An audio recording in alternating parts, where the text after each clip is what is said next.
नमो सिद्धाणं नमो आयर्याणं नमो वज्रायाणं नमो लोये सवसावुणम् ओंकारं बिन्दुसंयुक्तं नित्यं ध्यायन्ति योगिनः कामदं मोक्षदं चैव ओंकाराय नमो नमः अविरलशब्दघनो विप्रक्षालितसकलभूतलमलकलङ्का मुनिविरूपासिततीर्था सरस्वती हरतु नो दुरितान् अज्ञानतिमिरान्धानां ज्ञानाञ्जनशलाकया चक्षुरुन्मिलितं येन तस्मै श्रीगुरुवे नमः। श्रीपरं गुरुवे नमः। परम्पराचार्यगुरुवे नमः। सकलकलुषविध्वंसकं श्रेयसां परिवर्धकं धर्मसम्बन्धकं भव्यजीवमनः प्रतिबोधकारकं पुण्यप्रकाशकं पापप्रणाशकमिदं शास्त्रं श्रीसंयमप्रकाशनामधेयम् अस्य मूलग्रन्थकर्तारः श्री सर्वज्ञदेवास्तदुत्तरग्रन्थकर्तारः श्री गणधरदेवा प्रतिगणधरदेवा तेषां वचनानुसारम् आचार्य श्री कुन्दकुन्दाम्नाय आचार्य सूर्यसागरेण विरचितं श्रोतारः सावधानतया शृण्वन्तु सावधानतया शृण्वन्तु। मंगलम भगवान वीरो मंगलम गौतमो गणी मंगलम कुंद कुंदाद्यो जैन धर्मोस्तु मंगलम सर्वमंगलमांगल्यम सर्वकल्याणकारिकं प्रदानं सर्वधर्माणां जैनं जयतु शासनं जैनं जयतु शासनं जैनं जयतु शासनम्। संयम प्रकाश नाम का यह ग्रंथ है आचार्य सूर्य सागर जी द्वारा लिखी गई। यह अनुपम रचना है। शब्द बहुत गहरे हैं। हम जैसे श्रावकों के लिए सभी बातें प्रयोजनभूत है। एक एक बात को बहुत गहराई से बतलाया है। 7 प्रकार के व्यसनों की चर्चा हम आपके बीच में कल तक कर चुके थे। व्यसन व्यसन व्यसन, खोटी आदतें, बुरी आदतें, वे व्यसन कहलाते हैं। और उस बुरी आदत को यहाँ छोड़ने की बात कही गई। उस बुरी आदत को छोड़ने की यहाँ प्रेरणा दी गई। यहाँ आदेश दिया गया, निर्देश दिया गया, शिक्षा दी गई कि जैसे भी संभव हो सके समस्त खोटी आदतों और खोटी प्रवृत्तियों को हमें छोड़ देना चाहिए। 7 प्रकार के व्यसनों की चर्चा पूरी हो जाने के उपरांत अब यहाँ पाक्षिक श्रावक के संदर्भ में, उत्तम पाक्षिक श्रावक के संदर्भ में कुछ और बातें कही जाती है। देखिए पेज नंबर 231। आज अभक्ष्य का प्रकरण होगा। उत्तम पाक्षिक श्रावक का स्वरूप 231 नंबर पेज पर। व्यसनाभक्ष्य रहितः वसुमूल गुणैर्युतः व्यपेत मूढ़तः जैनः उत्तमः पाक्षिकः मतः। जिसके 5 उदुम्बर, देखो उत्तम पाक्षिक श्रावक कौन होता है? जिसके 5 उदुम्बर, 3 मकार। उदुम्बर कौन से हैं? बड़ का फल, पीपल का फल, ऊमर, कठूमर फल, पाकर, ये जो फल हैं, गूलर जैसे कहा था, इन फलों के त्याग। जिसके 5 उदुम्बर, 3 मकार। मकार कौन से हैं? मध्य, मांस और मधु। माँ में से शुरू होने वाले मकार हैं। मध्य, मांस, मधु। क्या गूलर के पाकर का मतलब गूलर। और 7 व्यसन जिनकी चर्चा विगत दिनों में बहुत विस्तार से हुई है। और क्या होता है, कभी कभी जब ज़्यादा विस्तार से चर्चा हो जाती है तो वो बातें भी उपयोग से बाहर हो जाती है। क्या देखो क्या कह रहे हैं। अभी ये एक शब्द सामने पढ़ने को मिला, मंच, माला और माइक। ये भी वर्तमान काल में हो रहे हैं। ऐसा नहीं कह सकते, सबके लिए नहीं है। क्या जिन्हें मंच मिलता नहीं हो और मंच की चाह हो, जिनके गले में मालाएं पड़ती नहीं हो और मालाओं की चाह हो, जिन्हें माइक मिलता नहीं हो और माइक की विशेष चाह हो, उनके लिए तो ये बातें लागू हो सकती है, लेकिन सबके लिए नहीं हो सकती। क्या? इसलिए मंच, माला और माइक की बात सबके लिए लागू नहीं होती। कुछ व्यक्तित्व ऐसे होते हैं जिनके लिए मालाएं हमेशा ही तैयार रहती है, लेकिन वे मालाओं की इच्छा नहीं करते। कुछ व्यक्तित्व ऐसे होते हैं जिनके लिए मंच यदि दिया जाए तो वो मंच की शोभा हुआ करता है, इसलिए और उनके हृदय में यदि मंच की चाह ना हो तो दुनिया मंच पर बिठाए बिना मानती नहीं है। क्या? माइक की बात भी उन्हीं के लिए लागू हो सकती है जिन्हें माइक मिलता नहीं हो। अरे जिन्हें माइक देने से लोग आते हों, जिन्हें माइक पर बैठा करके लोग सुनना पसंद करते हों, जिनको 5 मिनट बोलने के लिए कह दिया जाए तो पब्लिक नाराज़ हो जाए कि आपने इन्हें 5 मिनट के लिए कैसे कह दिया। 15 मिनट और आधा घंटा बोलने पर भी लोग ये कहते रहें कि नहीं, इन्हें तो और दिया जाना चाहिए, इनको समय और ज़्यादा दिया जाना चाहिए था, तो वे लोग इस मंच, माला और माइक की श्रेणी में नहीं आते। क्या? माने उसमें अपवाद हो सकते हैं, इसलिए उन्हें यहाँ शामिल नहीं करना। लेकिन मद्य, मांस और मधु, इनमें किसी भी तरह का कोई अपवाद नहीं होता कि कोई ऑप्शन दे कर के कोई ये बात कहे इस चीज़ में तो शराब चल जाएगी, इस तरह तो मांस चल सकता है, क्या इस तरह तो शहद खाया जा सकता है, ये बातें नहीं चलेगी। क्या? तो बहुत तरह की बातें हैं, है ना। यथासंभव जहाँ जैसी लागू होती हो वहाँ लगाना चाहिए। नेताओं पर बहुत हद तक ये बातें लागू हो जाती है, लेकिन आजकल लोग मंच, माला और माइक का त्याग करके भी अपने आप को श्रेष्ठ समझ लेते हैं। अरे भैया, अपन तो मंच, माला, माइक से बहुत दूर हैं। तुम बहुत दूर हो तो तुम्हें बिठाता कौन है माइक पर, मंच पे लाता कौन है? तुम बहुत दूर हो। माने ये कोई व्यक्ति इस तरह की बात कहे, नहीं नहीं भैया, अपने को तो मंच अपने को पसंद नहीं है, अपने को माइक से दूर रहते हैं अपन तो तुम्हें बोलना आता है जो तुम्हें माइक पर बुलाएंगे? जो तुम बात कर रहे हो कि हम तो माइक से दूर रहते हैं। तुम यदि अच्छा बोलते होंगे ना तो तुम्हें नहीं चाह करके भी दुनिया अपने आप बुला लेगी, लेकिन तुम्हें बोलने के लक्षण नहीं है तो कौन बुलाए तुम्हारे को? मुझे ये बतलाइए, अच्छा बोलने वाला व्यक्ति कितना भी माइक से बचने का प्रयास करे, क्या वो माइक से बच सकता है? क्या? अब आप तो कह दोगे नहीं साहब, मंच, माला, माइक तो ये तो 3 मकार जैसे हैं, इनसे दूर रहना चाहिए। अब इनसे दूर रहें कैसे, ये तो बताओ। क्या? अभी हमारे दादा हैं, मान लीजिए दादा किसी मंच पर आ गए, किसी सभा में आ गए, अब वो कह देंगे कि नहीं नहीं मैं तो मंच पे नहीं बैठूंगा। कैसे नहीं बैठेंगे दादा? आपसे मंच की शोभा है, मंच ही आपके लिए बनाया गया है, आप क्या बात कर रहे हैं? से बहुत लोग इस तरह के होते हैं, इसलिए बहुत तरह की बातें हैं। यथासंभव अपने को उन बातों को लगाना चाहिए। यहाँ बात अपनी कुछ मध्य, मांस, मधु, ये 3 मकार आगम में कहे गए हैं। मंच, माला, माइक, ये 3 मकार दुनिया के लोगों ने बना दिए हैं, है ना। मैं भी बहुत सोचता हूँ कि माइक पर नहीं आऊँ, तो नहीं आऊँ, बंद कर दूँ कल से प्रवचन करना। बोलो क्या करें? तो ऐसे ही है सब। देखो और बातें कह रहे हैं। सप्त व्यसन, नाम याद हुए कि नहीं सप्त व्यसनों के? क्या? 7 व्यसनों का स्वरूप तो पढ़ लिया भाई साहब। क्या? व्यसनों का स्वरूप तो पढ़ लिया अपन ने, लेकिन क्या नाम याद हुए? क्या 2 लाइनें बनारसी दास जी की याद कर लेना। क्या? जुआ, आमिष, मदिरादारी, आंखें टक चोरी पर नारी। बस ये हो गए 7। जुआ, आमिष, आमिष माने होता है मांस, जुआ, आमिष, मदिरा, शराब, दारी माने वेश्या सेवन।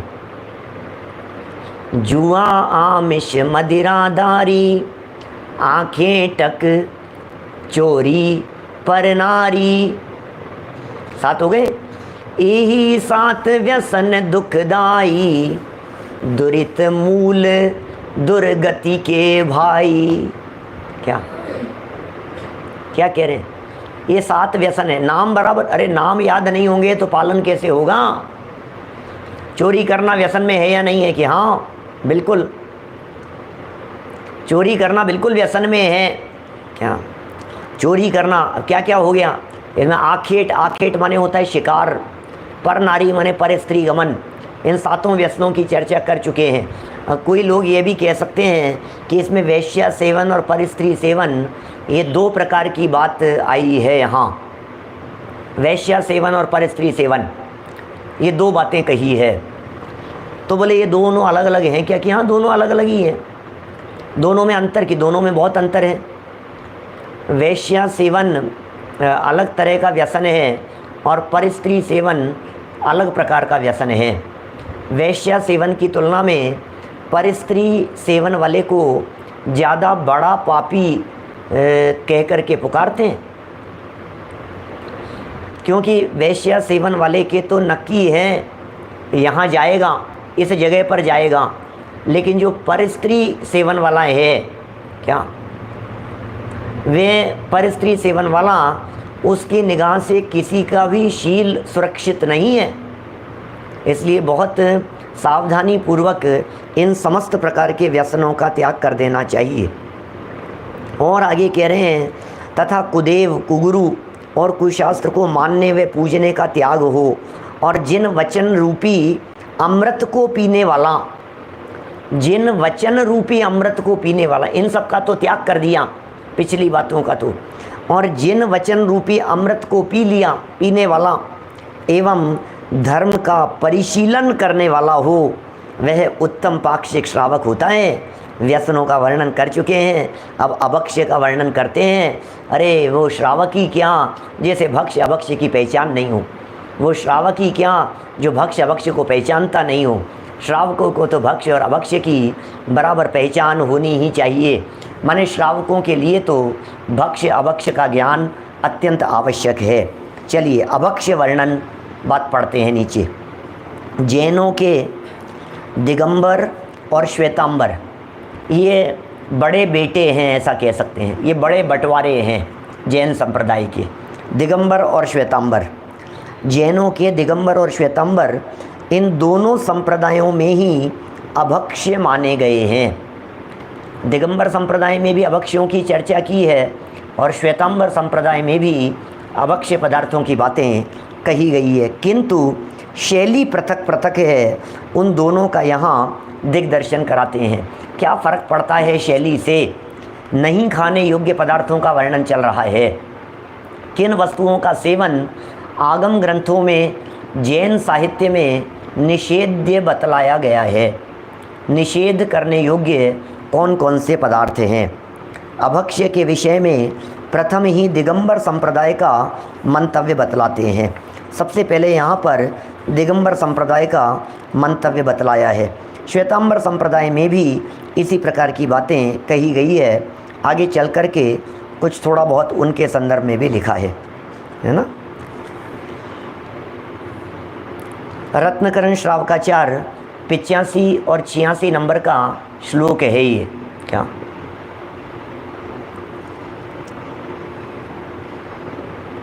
अल्प फल बहुविधातान मूल कमार्द्राणि श्रृंगवीराणि नवनीत निम्ब कुसुमम कृतकमित्येवमवहेयम्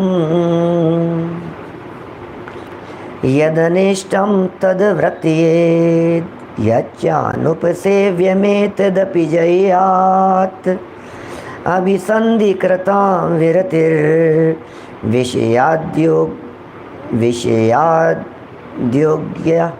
विषयाद्योग्याद्व्रतं भवति। 22 प्रकार के अभक्ष्यों की चर्चा है। सब प्रकार की बातें कह दी। आगे आगे दिया है छंद, आगे पेज पर दिया है। अभी तो यहाँ 5 प्रकार के अभक्ष्य बतला रहे हैं। सुने हैं 5 प्रकार के अभक्ष्य क्या है?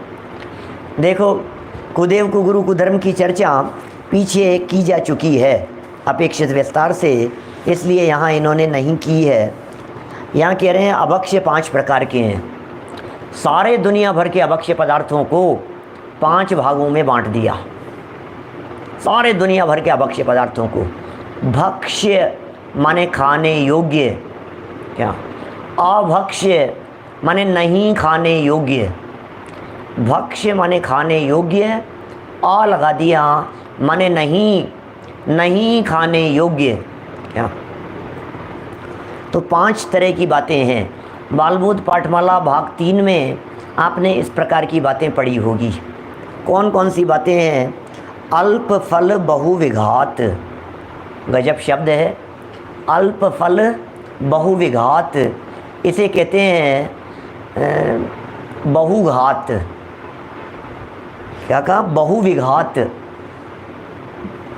अल्प फल तो शब्द गौण कर दिया, शॉर्ट में इसे कहते हैं बहुविघात, बहुघात, वी को भी छोड़ दो तो बहुघात।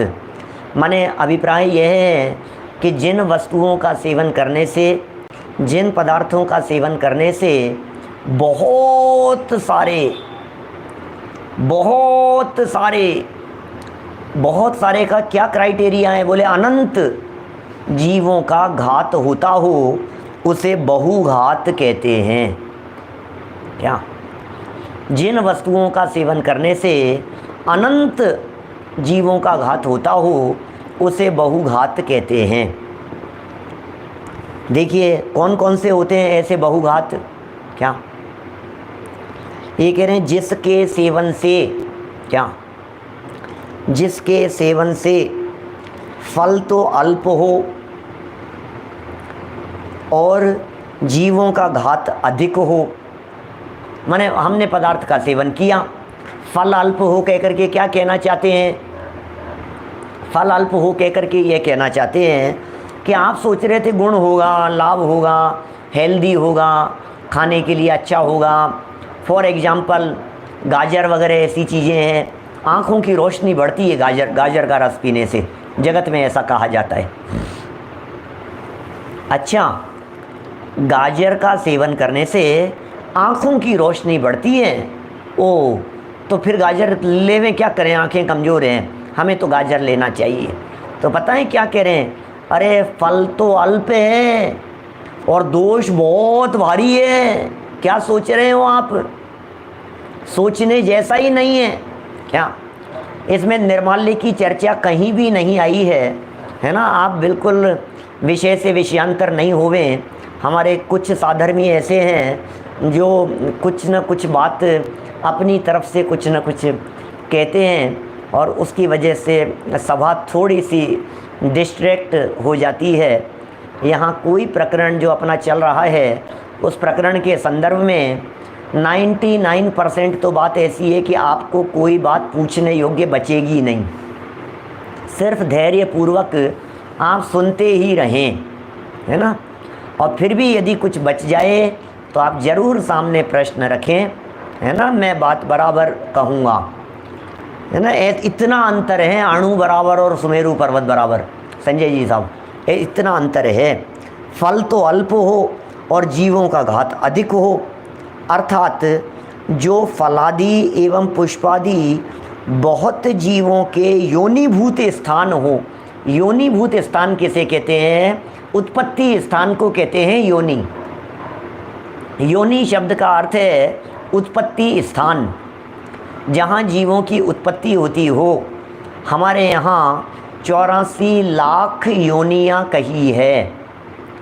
अब उनमें पृथ्वी का 1 की योनियाँ, जल का 1 की योनियाँ, अभी कैसी है। अरे योनियों की चर्चा करते हुए उमा स्वामी आचार्य देव ने शीतोष्ण, ऐसी भी शीत, उष्ण, मिश्र, और फिर उनके 9 भेद बना करके शीत योनि, उष्ण योनि, मिश्र योनि, शीतोष्ण योनि, उष्ण ये योनि, इस तरह से भेद करके उनके भेद बतलाएं। जैसे बर्फ़ है तो बर्फ़ में जो जीव उत्पन्न हो रहे हैं वे शीत योनि वाले जीव हैं। जैसे फ्रीज में कोई जीव उत्पन्न हो रहे हैं, फ्रीज में उत्पन्न होने वाले जीव अलग प्रकार के होंगे। धूप में उत्पन्न होने वाले जीव अलग प्रकार के होंगे, तो वो सब उनके योग्य योनियाँ होगी। तो फल पुष्पादिक बहुत जीवों की उत्पत्तिभूत जो स्थान हो, जिनके थोड़े से भाग में अनेक एवं अनंत जीव रहते हों, इसमें सारे वे पदार्थ आ जाएंगे जो पदार्थ कंद मूल हैं। इसमें वे सारे पदार्थ आ जाएंगे जो पदार्थ जमीन कंद हैं, जो ज़मीन में पैदा होते हैं। उसमें आलू भी शामिल हैं, आलू, गाजर, मूली, शकरकंद, ऐसी जितनी चीज़ें हैं, ये सब चीज़ें, क्योंकि इनके सेवन करने में अनंत जीवों का घात होता है योगेश मामा, अनंत जीवों का घात होता है इन पदार्थों का सेवन करने से। बराबर ध्यान रखें, बराबर विवेक से, बुद्धिपूर्वक सोच समझ करके, अरे क्या लाभ हो जाएगा यदि मैं थोड़ा गाजर खा लूँगा, तो यदि मैं थोड़ा सा अदरक खा लूँगा तो क्या हो जाएगा उससे। क्या अदरक भी सेम है बिल्कुल। जितना दोष आलू में कहा गया है उतना ही दोष अदरक में भी कहा गया है। क्या बोलो, अरे अदरक तो क्या करें, अदरक को तो लोग ऐसा समझते हैं कि अदरक तो रख सकते हैं, सौंठ में दोष नहीं है। क्या अदरक ऑटोमेटिक सूख जाती है, दूसरे जमीकंद कुछ भी सूखते नहीं हैं। अदरक सूख कर जब वो सौंठ बन जाती है तब उसे औषधीय उपयोग में लेने योग्य कहा गया है। ठीक इसी प्रकार से गीली हल्दी, गीली हल्दी भी वही चीज़ है। हल्दी भी जमीकंद हैं, हल्दी भी ज़मीन में से निकलती है। यदि वो गीली हल्दी है तो वो गीली हल्दी महाभक्ष्य है, माने उस गीली हल्दी में भी उतना ही पाप है जितना पाप आलू खाने में है। अब आलू खाने में कितना पाप है ये यदि आपको जानना हो तो पुरुषार्थ सिद्धि उपाय में किए गए प्रवचन को सुनिए, YouTube पर उपलब्ध है, और हमारे कोई सज्जन आपको टेलीग्राम पर डाल देंगे। वही चीज़ एक टुकड़े, फिर उसके अंदर अंडर, फिर आवाज़, फिर पुलवी, फिर उसमें इतने में इतने, फिर उसके एक शरीर में इतने जीव की 3 काल के सिद्ध 1 अंश प्रमाण, सारी चर्चा है। उस आलू के 1 अंश में इतना बड़ा पाप है ना। तो ये कह रहे हैं यहाँ अनंत जीव रहते हैं, वे सब त्याग देने योग्य। गीली मूंगफली भी हमने कभी खाई नहीं जन्म से, हमारे दादी जी तो नहीं खाते थे, मना करते थे। वो गीली मूंगफली भी चूँकि जमीकंद है ना, ज़मीन से निकली। अब एक फ़र्क है उसमें, इतना फ़र्क है कि गीली मूंगफली का छिलका यदि उसके साथ में चिपका हुआ है, क्या छिलका चिपका हुआ है उस मूंगफली के साथ में, ऐसी गीली होती है तो वो अभक्ष्य है आलू जैसा। और यदि वो मूंगफली अंदर सूख कर उसका दाना अलग हो गया है उस छिलके से और बाहर का कवर उसका अलग हो गया है, तो कवर खोलकर अंदर की मूंगफली का सेवन किया जा सकता है, किया जाने योग्य है। कितनी बातें हो गई। जैसे अदरक, आलू का टुकड़ा हो या अदरक का टुकड़ा हो, बराबर एक जैसा ही है। क्या कोई व्यक्ति यहाँ इस तरह का तर्क करे कि साहब जिस तरह से अदरक को सुखा लिया गया है उसी तरह से हम आलू को भी सुखा लेते हैं, कि नहीं भाई साहब ये नहीं चलेगा। अदरक रखी रखी स्वयमेव सूख जाती है, और आलू को आप ज़रा आपके बर्तन में या आपके किसी क्या कहते हैं उसको, टोकरी में आप रखें और देखें ज़रा वो कब सूखती है। वो कभी नहीं सूखेगा, आलू नहीं सूखता है, अदरक सूख जाएगी। इसलिए अदरक और आलू में बहुत फ़र्क है। इसलिए अदरक का सेवन तो नहीं, क्या अब बहुत सावधानी पूर्वक अदरक का त्याग किया जाना चाहिए, क्योंकि अदरक के त्याग में आप ये जो शादी विवाह के प्रसंगों पर जितने भी भोजन बनते हैं उन भोजनों में अदरक का प्रयोग करते हैं ये लोग, सब्जियों में। तो आप यदि अदरक के त्याग करते हैं, बहुत सारे साधर्मी ऐसे भी मिलते हैं जो ये कहते हैं अदरक छोड़ करके बाकी सबका त्याग कर दिया। ठीक है, जिसके जो जच रही है बात, लेकिन अदरक सेवन करने से आप उसके महापाप से बच तो नहीं पाएंगे। वर्तमान अभी राग के कारण, कमजोरी के कारण हम नहीं छोड़ पा रहे हैं, वो अलग बात है क्या।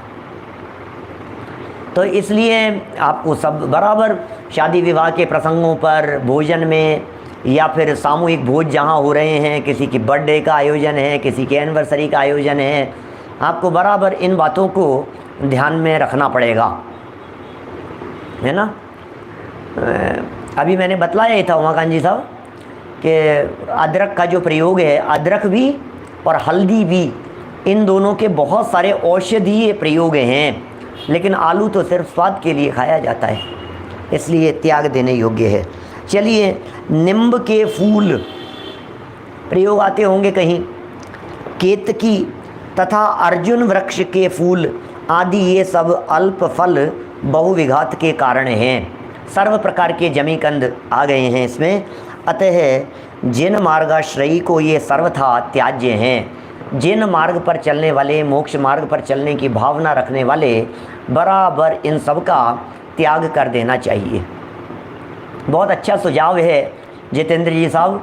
हम कम से कम जितने लोग सुन रहे हैं, हम जमीकंद का सेवन तो करते ही नहीं हैं, लेकिन अपने यहाँ विवाह आदि के आयोजनों में हम अदरक का प्रयोग न करवावें, तो अपने यहाँ आने वाले, भोजन करने वाले लोगों को शुद्ध सात्विक भोजन मिल सके, इतनी बात हमारी हो सकती है। और हमारे में से यदि कोई जानकार लोग हों, परिचित लोग हों, जो कैटरिंग का काम करते हों, भोजन आदि का काम करते हों, जिनके कुछ हलवाई वगैरह काम करते हों, जिनके निर्देशन में इस तरह के काम होते हों, वे बराबर जैनियों के भोजन में अदरक का प्रयोग भी नहीं होगा। क्या फ़र्क पड़ता है यदि सब्जी में अदरक नहीं डाली गई तो। ये तो हम सुधरेंगे तो परिवार सुधरेगा, हमारा परिवार सुधरेगा तो कुटुंब सुधरेगा, कुटुंब सुधरेगा तो समाज सुधरेगा। इसलिए ये सब हम सब लोगों को मुहिम छेड़नी पड़ेगी, धीरे धीरे करके सब सुधरेंगे, धीरे धीरे करके बदलेगा, बदलाव आएगा, समय बदलेगा लुहाड़िया जी, ज़रूर बदलेगा ऐसा समय, मुझे विश्वास है पूरा। देखिए, अभी यहाँ जो चर्चा चल रही है, वर्क वाली जो बात है, उसे अभी इसमें नहीं लेंगे। अभी ये 5 प्रकार के बतलाए हैं ना अभक्ष्य, इन 5 प्रकार के अभक्ष्यों में सबसे पहला बहुघात नाम का अभक्ष्य है। ये बहुघात नाम का अभक्ष्य जिसमें अनंत जीवों का घात होता हो, ये बहुघात हो गया।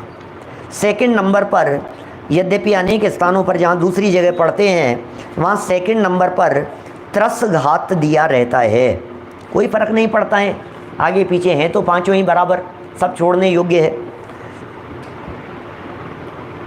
प्रमाद दूसरे नंबर पर पॉइंट दिया है ना। एक शब्द पीछे आया है, अर्जुन छाल, नींब के फूल। अब ये अपन लोग उन चीज़ों को पहचानते नहीं हैं, लेकिन यदि आप इनको नेट पर डालेंगे तो आजकल इस तरह की फैसिलिटी है, आपको फटाफट ये चीज़ें वहाँ तुरंत मिल जाएगी। विशेष रूप से अत्तारों वगैरह की औषधियों में, वैद्य वगैरह की औषधियों में, दवाइयों में इन चीज़ों के काफ़ी प्रयोग होने की संभावनाएं हैं। तो सेकंड नंबर पर है प्रमाद। ये क्या चीज़ है भाई साहब? प्रमाद बोले जिस वस्तु के सेवन करने से कार्य एवं अकार्य का विवेक न रहे, प्रमाद। इसे नशा कारक भी कहते हैं, नशा बढ़ाने वाली वस्तुएं जिनसे नशा चढ़ जाता हो, जो प्रमाद को पैदा करने वाली हों, जैसे शराब वगैरह है। अब इसमें कितनी तरह की बातें हो सकती है। शराब के साथ साथ में जर्दा, गुटखा, सिगरेट, तंबाकू, अफीम, भांग, चरस, गांजा, इस तरह की जितनी चीज़ें आप लगाएं, ये सब चीज़ें। चाय और कॉफ़ी के संदर्भ में बाबूजी साहब का तो ये कहना था, ये यदि आपको लत पड़ गई है तो फिर वो प्रमाद कारक है, चाय भी और कॉफ़ी भी। यदि वो आपको नशे जैसी हो गई है, नहीं मिलता है और सर दुखता है, नहीं मिलता है और बेचैनी होती है, चाय की जैसे तलब कहते हैं ना, बहुत ज़्यादा तलब लगती है, तड़पड़ाता है व्यक्ति, तो वो सब चीज़ें त्याग देने योग्य है। ऐसी चाय का सेवन भी इसी प्रमाद कारक अभक्ष्य के अंतर्गत आएगा। लेकिन यदि आप ओकेजनली पीते हैं, रोज़ाना भी पीते हैं, तो कोई बात नहीं है। मैं तो नहीं पीता खुद तो, लेकिन यदि आप पीते हैं तो भी दिमाग तो ऐसा नहीं हो कम से कम, और आज तो सर गया काम से, आज तो चाय ही नहीं मिली, ऐसा तो कम से कम नहीं हुए। कम से कम इस तरह की हैबिट और इस तरह की चीज़ अपने दिलो दिमाग के ऊपर से निकल जानी चाहिए। तो ये शराब वगैरह ये सब आ गई, प्रमाद के कारण होने से त्याज्य हैं। नशा बढ़ाने वाले हो गए, प्रमाद के कारण हो गए। अब इनका कहाँ तक और वर्णन करते रहें, ये सब बातें आप समझते हैं, जानते हैं, बराबर रीति से इन बातों को समझकर इनका त्याग कर देना चाहिए।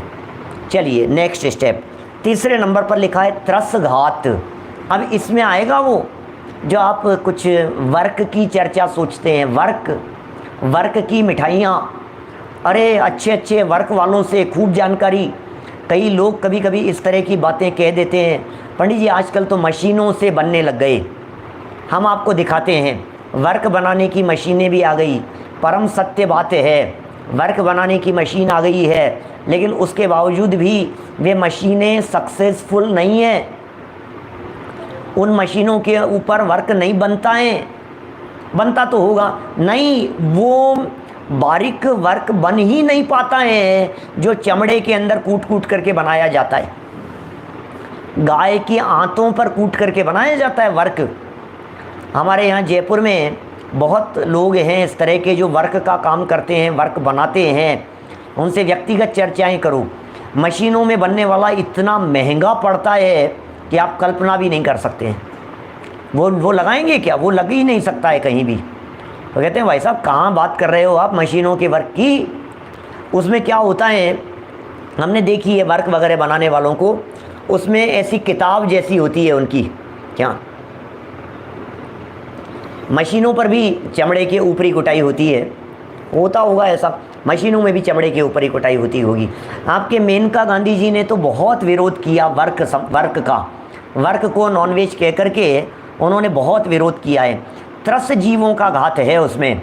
इस तरह की किताबें होती है, पेज होते हैं उसमें, और वो जो पेज होते हैं डायरी जैसे, उन पेजों में सब में गाय की आंतें लगी हुई होती है, एक एक आंत की परत होती है, और उसमें बीच में उन आंतों की परतों के बीच में एक टुकड़ा चांदी का टुकड़ा डालते हैं, एक बारीक टुकड़ा गोल्ड का डालते हैं उन वर्क के बीच में, और ऐसे रखकर फिर उनको कूटा जाता है उल डायरी को, चमड़े की उल डायरी को, जो उससे बनी हुई है ना, आंतों से बनी हुई आंतें हैं जिसमें, उसको खूब कूटा जाता है। वो पूरा का पूरा उससे मांस से युक्त ही होता है वो। भले ही आप ये कह दो कि साहब वो डायरी छिपी हुई धुली हुई है, ये हो गई है, वो हो गई है, बहुत चलो बात हो गई। यहाँ त्रस घात के संदर्भ में बात चल रही थी, जिनके सेवन करने से त्रस जीवों का घात होता हो, माने त्रस जीवों की हिंसा होती हो। लोग ऐसा कहते हैं कि फाइबर पेपर पर कूट करके बनाते हैं। कहाँ कूटेंगे फाइबर पेपर के ऊपर, फट जाएगा। पेपर में इतनी जान कहाँ हो सकती है कि वो हथौड़ी की चोट को सहन कर सके और बराबर उसको इतना स्मूथली इतना बढ़ा सके, बड़ा कठिन है। और कदाचित होता भी हो। मैं तो एक बात कहता हूँ, कदाचित आप लोगों के कहने से या किसी व्यक्ति के कहने से 2% ये बात मान ली जाए, सिर्फ 2% मशीनों से बन रहा है कि किसी फाइबर आदि पेपर के ऊपर बन रहा है, सिर्फ 2%। 98% तो जानवरों के उस पर ही बन रहा है, आंतों के ऊपर। अब आप जब वर्क की मिठाई खाएंगे, वर्क लगाएंगे, वर्क खरीद करके लाएंगे, तो आप कहाँ कहाँ तक उसकी जांच पड़ताल करते रहेंगे। मांस भक्षण के त्यागी व्यक्ति को उस वर्क का त्याग तो जीवन पर्यंत के लिए कर देना चाहिए, सदा सदा के लिए इसका त्याग कर देना चाहिए। तो त्रस जीवों का घात हो रहा है, उसमें निरंतर घात हो रहा है, अर्थात मांस मधु आदि को छोड़ देना चाहिए। मांस का त्याग है, मधु का त्याग है, और मद्य शराब का त्याग, खैर शराब का त्याग तो ऊपर नशा कारक में चले गया, यहाँ शहद का और मांस के त्याग की बात यहाँ इसमें आ गई है। विशेष रीति से ऐसी सारी वस्तुएं जिनके सेवन करने पर त्रस जीवों का घात होता हो, वे त्रस घात अभक्ष्य के अंतर्गत हैं, और इसमें आप द्विदल भी शामिल करेंगे। क्या राजकुमार जी अजमेरा साहब, क्या आपके यहाँ रतलाम में बहुत काम होता है इस तरह का? द्विदल त्रस घात है। अरे इन 5 प्रकार के अभक्ष्यों का तो किसी भी आत्मार्थी को, किसी भी स्वाध्यायी को, किसी भी सज्जन व्यक्ति को जीवन पर्यंत के लिए त्याग ही कर देना चाहिए। श्रावक कहलाने वाले लोग हैं हम लोग। श्रावकों की आचारचर्या की चर्चा चल रही है यहाँ पर। ये क्या कह रहे हैं? कौन व्यक्ति श्रावक हैं? बोले जो व्यक्ति बहुघात माने जमी कंद का सेवन नहीं करता, अनंत जीवों का घात हो रहा है और फिर सेवन करे, ऐसा कैसे होगा? फिर नंबर 2, प्रमाद माने नशाकारक अभक्ष्य है, उसका सेवन कोई साधर्मी आत्मार्थी कैसे कर सकता है? नशा बढ़ाने वाली चीज़ कैसे खा सकता है? ड्रग्स वगैरह भी इसी तरह की चीज़ों में आएंगी। लत लग जाती है आजकल तो, क्या बताएं भाई साहब। आजकल ये कॉलेजों में पढ़ने वालों को ये नशाकारक अभक्ष्य के बारे में अवगत कराना बहुत ज़रूरी है। समझते ही नहीं है नशाकारक अभक्ष्य क्या होता है कॉलेज लाइफ में। और आजकल ये जो हॉस्टल वगैरह में पढ़ने के लिए जाते हैं बच्चे, अपने जैन धार्मिक हॉस्टलों की बात नहीं कर रहा हूँ, लेकिन जितने हॉस्टल चल रहे हैं ड्रग्स से एडिक्ट बच्चे हैं वहाँ। अभी कई केस ऐसे जानने में आए हैं जिसमें अच्छे बड़े धार्मिक परिवारों के, जैन परिवारों के बच्चे, और वो ड्रग्स लेते थे और एडिक्ट हो गए उसके। तो नशा कारक के बारे में समझना पड़ेगा, समझाना पड़ेगा कि भैया ये नशा बढ़ाने वाली है, और ये उसी में शामिल करना जो एक बार मैंने बर्थडे की बात की थी ना आपसे, जन्मदिन मनाने के संदर्भ में, और प्रत्येक जन्मदिन पर मैंने आपको वो प्रतिज्ञा के संदर्भ में बात कही थी, उसको रिवाइज करने के संदर्भ में बात कही थी, आयोजन रख करके बराबर हर साल अपने बच्चों को उन चीज़ों को कराएं। तो उसमें इन बातों को शामिल कर लीजिए आप, ये बातें उसी में शामिल होनी चाहिए। हम ड्रग्स नहीं लेंगे, नशा बढ़ाने वाली चीज़ नहीं लेंगे, नशाकारक अभक्ष्य नहीं लेंगे, नशे का सेवन नहीं करेंगे। हर साल जिग्नेश भाई बच्चों को बराबर ये बातें बतानी चाहिए, और हर साल बतलानी चाहिए, क्योंकि 1 साल तो बहुत होता है। साल भर के बाद में 2-4 साल निकल गए तो कुछ होश ही नहीं है, क्या खाने योग्य है और क्या नहीं खाने योग्य है, कुछ पता नहीं है। 3 हो गए, यहाँ 3 प्रकार के अभक्ष्य, बहुघात, त्रसघात और नशाकारक, इतने हो गए 3। आगे बढ़ो। अनिष्ट, ओहो, ये अनिष्ट क्या है? अनिष्ट क्या चीज़ है? अनिष्ट माने जो इष्ट ना हो। इष्ट माने क्या? इष्ट माने क्या है? जो भला हो वो इष्ट है। जैसे हमारे इष्ट देवता, पंच परमेष्ठी इष्ट देवताएं, और पंच परमेष्ठियों के अतिरिक्त बोले इष्ट देव नहीं है हमारे। इष्ट माने भला करने वाले, अनिष्ट माने बुरा करने वाले। अरे बड़ी गजब की चर्चा है इसकी। बालबोध पाठमाला उसमें भाग 3 में पाठ पढ़ाते समय प्लेलिस्ट पर हमारे YouTube चैनल पर, यहीं संजीव गोदा चैनल पर ही प्लेलिस्ट में बालबोध भाग 3 में अभक्ष्य वाला, भक्ष्य अभक्ष्य वाला पाठ है एक, वहाँ आपको ये चर्चा मिलेगी। बड़े सुंदर लिखे हैं इन सब बातों को, है ना। ये कह रहे हैं अनिष्ट। अनिष्ट क्या होता है? बोले जितने पदार्थों की आवश्यकता हो उतने ही रखना। अनिष्ट। तब मैं बताता हूँ अभी इसके अंदर क्या बात छिपी हुई है इस भाषा शैली में। जितने पदार्थों की आवश्यकता हो उतने ही रखना, शेष से निवृत्ति करना अनिष्ट निवृत्ति है। अभी प्रकरण चल रहा है भक्ष्य और अभक्ष्य का। भक्ष्य और अभक्ष्य का, खाने योग्य और नहीं खाने योग्य पदार्थों का प्रकरण चल रहा है अपना। चरणानुयोग का प्रकरण है। अभी यदि हम अध्यात्म की विवक्षा में बात करेंगे तो हम ऐसी बात कह देंगे विपुल भाई कंदी की आत्मा तो खाता ही नहीं है। अब वो निश्चय नहीं की बात है, आत्मा खाता ही नहीं है। अब आत्मा खाता नहीं है तो क्या करें बोलो? आत्मा यदि नहीं खाता है तो फिर क्या करना है? नहीं खा रहा है आत्मा तो फिर सब खाओ। अरे जब खाता ही नहीं है तो फिर तो खाने पीने का ही त्याग हो जाना चाहिए ना आपका। नहीं, आत्मा तो खाता नहीं है, फिर तो हम आलू खा सकते हैं। अरे जब आत्मा खाता ही नहीं है तो तुम आलू कैसे खा सकते हो? इस तरह की बातें कैसे होगी? सब विचारणीय बातें हैं। जितने पदार्थ की आवश्यकता हो, क्योंकि खान पीन का प्रकरण है, इसलिए ऐसा समझना आपको अपनी थाली में उतना ही लेवें जितना आप खा सकते हो, जितना आप पचा सकते हो, जितना आपको खाने के योग्य है उतना। यहाँ लिखा है ना, जितने पदार्थों की आवश्यकता हो उतने ही रखें, बाकी सबसे निवृत्ति ले लेवें। क्योंकि अति भोजन कर लेना भी अनिष्ट अभक्ष्य है। बोलो, मैं तो क्या बात कहूँ आपसे, केले के समोसे बने और आप शक्ति थी आपकी 2 खाने जितनी, और आपने और एक और आपने 6 खा लिए। क्या 2 खाने की कैपेसिटी थी? नहीं, एक और खाऊंगा। नहीं, तीसरा तो ज़बरदस्ती खिला दिया गया, फोर्स, तीसरा तो खा लो। फिर चौथा खा लिया, नहीं मैं तो एक और बस, फिर नहीं, फिर चल नहीं एक तो और ही लूँगा, बस लास्ट। 6 खा लिया आपने, अब क्या होगा? अब तबीयत बिगड़ गई। तो बोले ये केले के समोसे खाने योग्य हैं या नहीं है? कि खाने योग्य तो हैं, अभक्ष्य तो नहीं है। यहाँ अनिष्ट अभक्ष्य का अर्थ उन वस्तुओं को अभक्ष्य समझना जो वस्तुएं खाने योग्य तो हों परंतु स्वास्थ्य के लिए हानिकारक हों, उन्हें अनिष्ट अभक्ष्य कहते हैं। इसको ऐसे एग्जाम्पल्स से समझाया जाता है।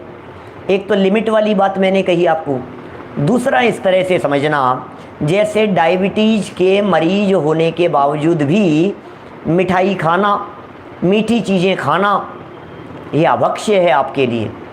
यद्यपि रसगुल्ला, गुलाब जामुन ये अभक्ष्य नहीं है। आप शुद्ध सात्विक घर में बना हुआ मर्यादा का आप रसगुल्ले भी खाइए, आप गुलाब जामुन भी खाइए, खाने योग्य हैं। लेकिन यदि किसी व्यक्ति के बहुत हाई डायबिटीज़ है और वो उसके बावजूद कह रहा है कि मैं तो गुलाब जामुन खाऊंगा, तो वो अभक्ष्य सेवन कर रहा है, उसे अभक्ष्य कहेंगे। ठीक है ना? तो अभक्ष्य समझ में आ गया। अनिष्ट अभक्ष्य किसका नाम है? जैसे और बातें लगा लीजिए, बुखार का मरीज है, बुखार में है, टाइफाइड हो रहा है उसके, और नहीं मैं तो बादाम का हलवा खाऊंगा, तो मर जाएगा। बादाम का हलवा खाएगा तो तेरी आंतें अभी इसको झेलने के लिए समर्थ नहीं है। ब्लड प्रेशर वाले के लिए नमक। अब इस तरह की अपोजिट बातें सब जगह पर लगा लेना जो स्वास्थ्य के लिए हानिकारक है। तबीयत बहुत ज़्यादा ख़राब हो रही है, ये कहता है मैं तो आइसक्रीम खाऊंगा। गला बहुत ज़्यादा ख़राब हो रहा है, फिर कहता है मैं तो तला भुना खाऊंगा, ऐसा खाऊंगा, ये खाऊंगा।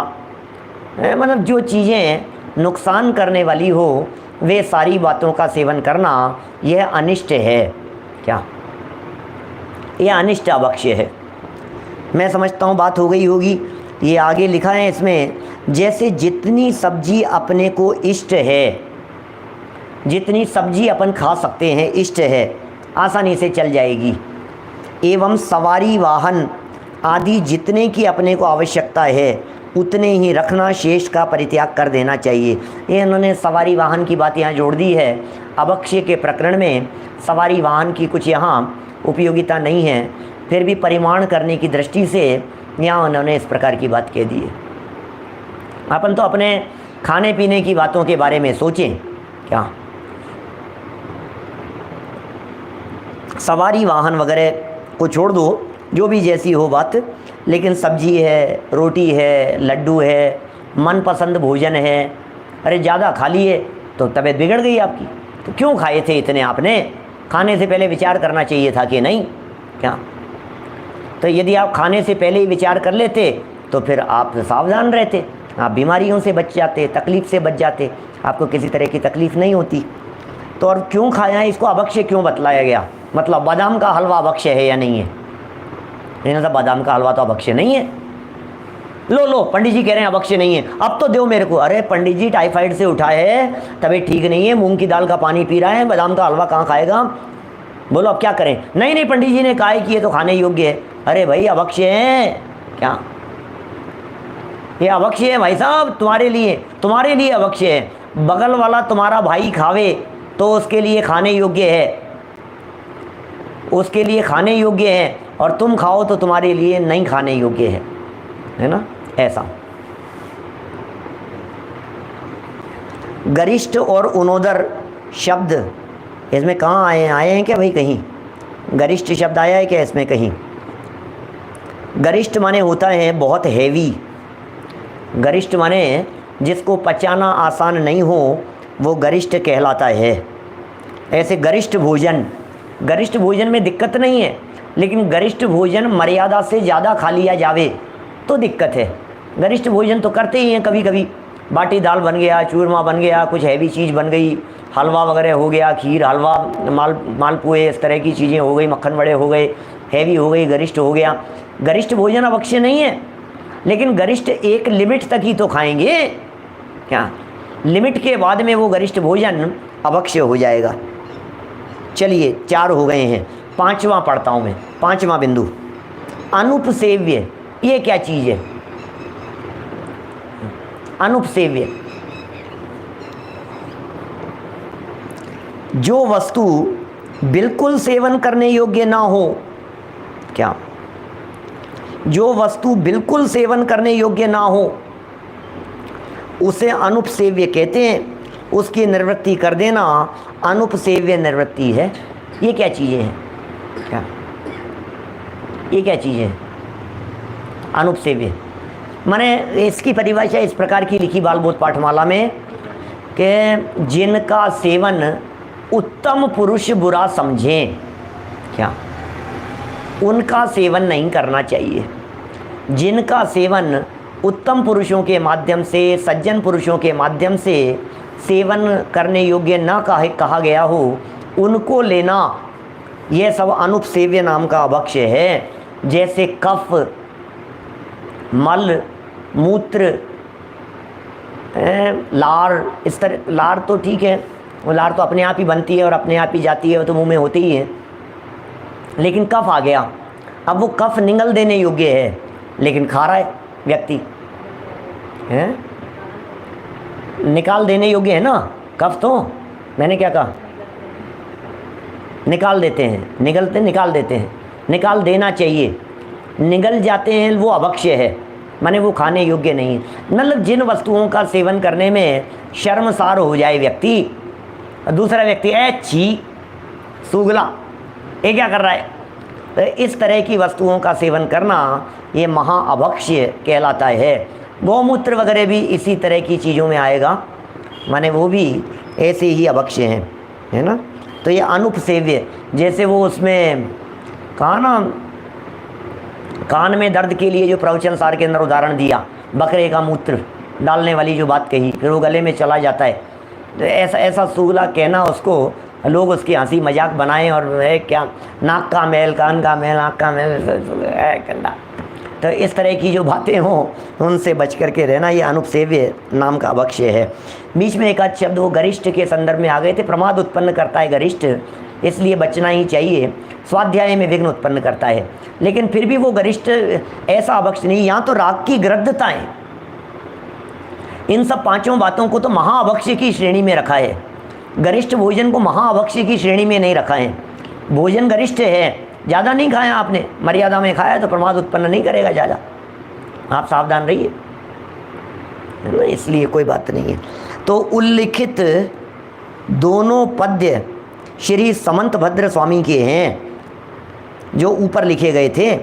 उल्लिखित का मतलब 2 शब्द होते हैं, एक होता है निम्नलिखित, एक होता है उल्लिखित। उल्लिखित माने ऊपर लिखे गए,